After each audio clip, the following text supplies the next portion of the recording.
Hey, welcome back everyone to another list of Legends lists. In our list today we're going to be listing the top 8 strongest Dragon Ball anime characters of all time. Now I've tackled anime a bit on this channel before, and with the upcoming Dragon Ball Super movie I thought I'd bring back some anime to the channel, so I hope you enjoy. Lastly, before we begin, make sure to click that like and subscribe button if you want to see more anime content like this. With all that said, let's begin.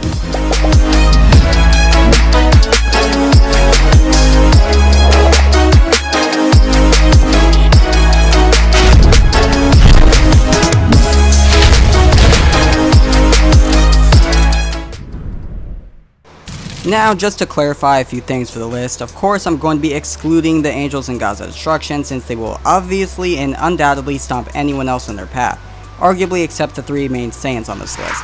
I also think cutting out Fusion is pretty fair, since they're the combination of 2 people, but if you want to see a list of the most powerful fusions, then be sure to let me know in the comments down below. Lastly, as the title suggests, I will only be covering anime and super movies only, since I'm not completely caught up to the manga, so no Moro or granola today. Finally, let's dive in. At our number 1 spot we have Majin Buu, a big pink goofball who acts like a child who doesn't know any better. He has all sorts of abilities, such as being able to turn his opponents into candy. He can also absorb you from eating that piece of candy, or take a piece of his skin off his body and throw it onto you to absorb you. Arguably his most powerful capability is his insane regeneration. Like, this dude can literally be blasted into hundreds of tiny pieces and still come back. Or even nothing at all sometimes, considering he regenerated from the evaporation smoke. Overall, the dude's pretty hard to kill, and took a spirit bomb to kill him. One that's billions of times more powerful than the one that Frieza took on planet Namek. So yeah, be careful if you go up against this guy, or you might be his next snack. Who knows? Number 2 is Gohan, and believe me, I wanted this dude to be a lot higher up on this list, and he very might well be in the new movie. But as of right now, I just find the majority above him. I mean, he stopped his training to focus on his job, so it can't be helped. But that doesn't mean he still isn't powerful. To be fair, he fought pretty well in the Tournament of Power, especially against Universe 3's robots, and he started training with Piccolo again at the time. So he does have some nice moments. Not as much as I'm sure we like, but in this movie, who knows, maybe he'll be back at the top of his game. I would like to think he would learn that Goku and Vegeta aren't always going to be able to be on Earth and bail him out. While he doesn't need to devote everything to training, he should do a mix of both. Man, I feel like I'm on a Gohan rant, when this is supposed to be the strongest Dragon Ball characters, but at this point blank, the dude killed Cell when nobody else could, so that counts for something in my book. Number 3 is Goku Black, or rather Zamasu in Goku's body.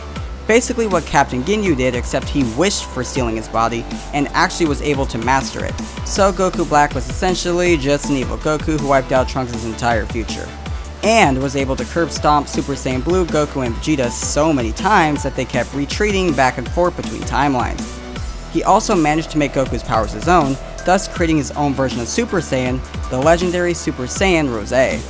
As we saw with Ginyu, it's pretty hard to control someone's body, since your mind and body need to be in sync, as Goku himself stated, which Zamasu did and succeeded. While the Zamasu from Trunks' timeline was only immortal, Goku Black himself was not. He was just a real powerhouse, making Goku and Vegeta have a run for their money a few times. I mean, this dude was such an issue that Goku had to use the God button and have him erase everything. Which, terrible ending by the way, but point still stands. Number 4 is Frieza. The amount of times he comes back is the amount of times Yamcha gets made fun of, but that doesn't mean he shouldn't be trifled with.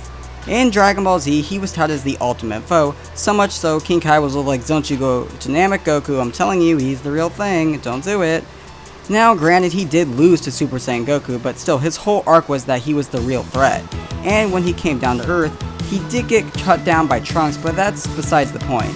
Anyways, he manages to master his golden form, which is on par with Super Saiyan Blue Goku and Vegeta. He performed very well in the Tournament of Power, so I think it goes without saying, dude's pretty OP. Why do you think they keep bringing him back so many times after all?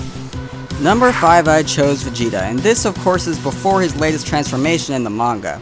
But in the anime, Vegeta has gotten Super Saiyan Blue evolution, and it was able to take down God of Destruction Toppo, and is obviously one of Goku's biggest rivals, often called the Goku and Vegeta show for a reason, so of course it makes sense to keep the power between them comparable.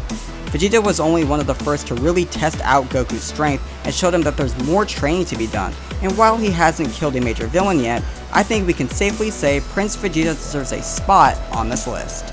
Next up at number 6 is Broly from Dragon Ball Super Broly, and I don't think I need to explain much. The dude was able to learn as he fights, took down both Goku and Vegeta in their strongest forms, well, Super Saiyan Blue I guess, so much so that they had to fuse into Gogeta Blue to take him down. I'm really glad we get to see Broly in the upcoming movie even though it's a small role.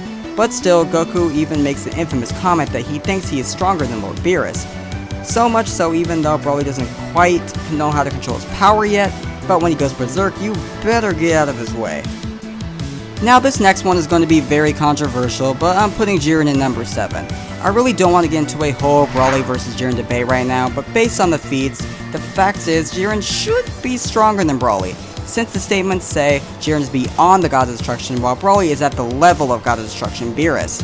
So Jiren's statement to me is just more concrete since they tout him as beyond the gods while Broly has only reached the level of Beerus, meaning Jiren should be stronger for the time being.